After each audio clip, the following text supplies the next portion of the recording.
लहूलुहान हुई ईशा।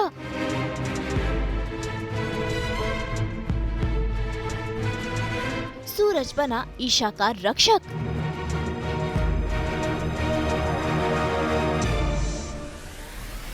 खतरे में ईशा की जान।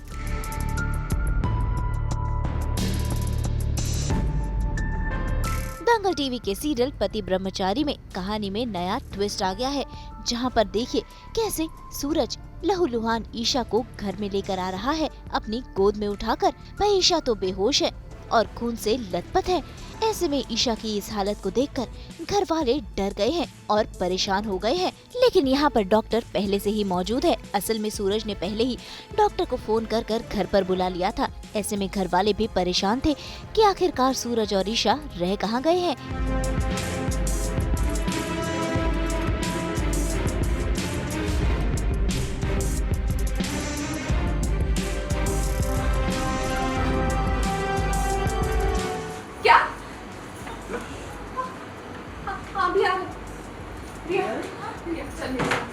इधर लेके अरे क्या हुआ?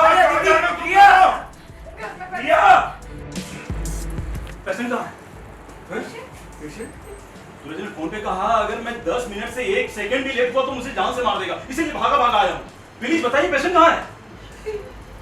जी, अब आप सूरज को फोन करके पूछो ना वो कहाँ है।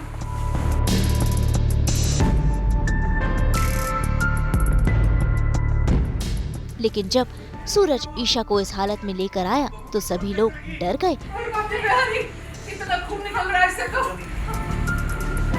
क्या हुआ है सूरज, बता ना इसे क्या हुआ है। डॉक्टर साहब आप जल्दी चेक कीजिए ना। खैर ईशा तो बेहोश है, लेकिन डॉक्टर ईशा का इलाज कर रहा है। उसने ईशा की मरहम पट्टी की, लेकिन अब तक ईशा को होश नहीं आया है। वह ईशा की हालत देखकर सबसे ज्यादा अगर कोई डर गया है तो वो है सूरज। तभी तो देखिए कैसे वो भगवान से प्रार्थना कर रहा है। हे भगवान जी, क्या कर रहे हैं हम? ईशा जी की कोई गलती नहीं है। बार बार कह रही थी कि दुल्हन का चेहरा नहीं दिखाया जा रहा है, कुछ ना कुछ तो गड़बड़ है। लेकिन मैंने उनकी एक नहीं सुनी। जब गलती मेरी है तो सजा उन्हें क्यों दे रहे हैं हम? जी, गलती मेरी है। बस एक बार ईशा जी, एक बार आप अपनी आंखें खोल दीजिए। मैं सच बता रहा हूँ, मैं सब ठीक कर दूंगा। बिल्कुल सूरज जो है ईशा जी को लेकर घर पहुंच गया है, क्योंकि ईशा जी बाऊ जी के हवेली से गुस्से से निकली हुई थी बहुत तेज़ी से, एंड जा रही थी, भाग रही थी, एंड उनका पैर जो होता है पत्थर पे लगता है एंड वो बुरी तरीके से गिर जाती है और वो भी पत्थर पे ही गिरती हैं। तो वहाँ पे सूरज मतलब कि ईशा जी का पीछा करते करते वहाँ पहुँचता है और देखता है, शॉक हो जाता है।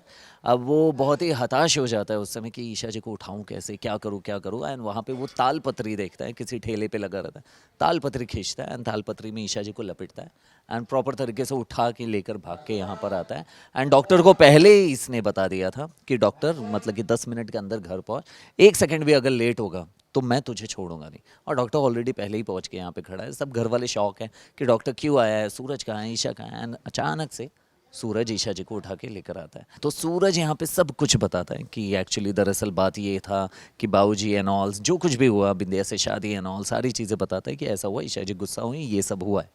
तो कहीं ना कहीं सूरज भी गिल्ट में है कि ईशा जी बार बार बोल रही थी कि दुल्हन का चेहरा, दुल्हन अपना चेहरा नहीं दिखा रही है, कुछ ना कुछ तो गड़बड़ है। लेकिन सूरज भी उस बात को नहीं सुना, टालते गया।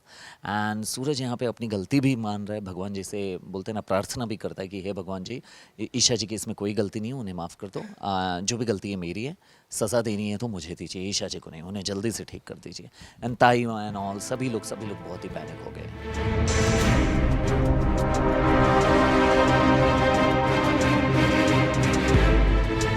भाई सीरियल में तो काफी टेंशन का माहौल है, लेकिन अगर बात करें ऑफ स्क्रीन की तो देखिए कैसे ईशा का ये खून वाला मेकअप हो रहा है। बिहाइंड द सीन चल रही है मस्ती।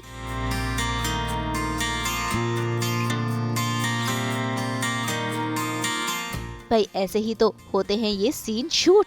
बार बार इस खून वाले मेकअप का टचअप करना भी तो जरूरी है ताकि खून रियल लगे। खैर बिहाइंड द सीन तो मस्ती चल रही है, लेकिन अगर बात करें सीरियल की तो यहाँ पर ईशा ठीक भी हो गई है, उसे होश भी आ गया है और लग गई है वो अपने काम पर। लेकिन यहाँ घर वाले हर कदम पर ईशा का ख्याल रख रहे हैं। हालांकि घर वालों की टेंशन तो ये भी है कि बिंदिया अब गुलाब सिंह की बीवी बनकर आ गई है, तो अब वो कौन कौन से नए तमाशे करेगी।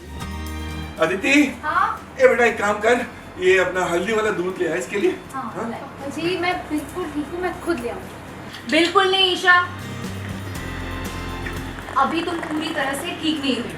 तुम एक काम करो, आ जाओ।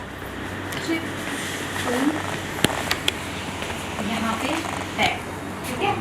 किचन में जाने की कोई जरूरत नहीं है, मैं दूध लेकर आती हूँ।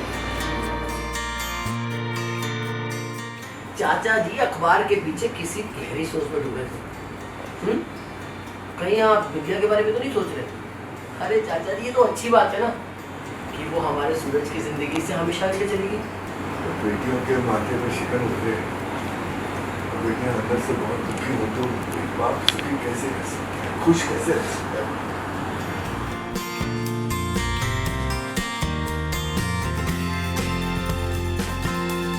हेलो, हाँ काव्या बेटा, कैसी है तू? सब ठीक है ना? बिंदे ने तुझे कोई तकलीफ तो नहीं दी? किसी प्रकार की कोई दिक्कत तो नहीं है? जैसे कोई दिक्कत हो बता देना तू। भाई बिंदिया ने तो ये चाल चली है ईशा और सूरज की लाइफ में तहलका मचाने के लिए। अब देखना होगा कि वो कौन सा नया ट्विस्ट लेकर आती है, जिससे पैदा होती है नई मुश्किलें। मुंबई से नुपुर माउची के साथ ब्यूरो रिपोर्ट। हम तो लेकर ही आते हैं आपके लिए 24/7 एंटरटेनमेंट की गुड न्यूज़। तो अगर आपको ये वीडियो पसंद आया, हम पे लाइक करें, कमेंट देके अपनी राय ज़रूर दें। ऐसे ही एक्सक्लूसिव कंटेंट के लिए हमारे चैनल को सब्सक्राइब ज़रूर करें।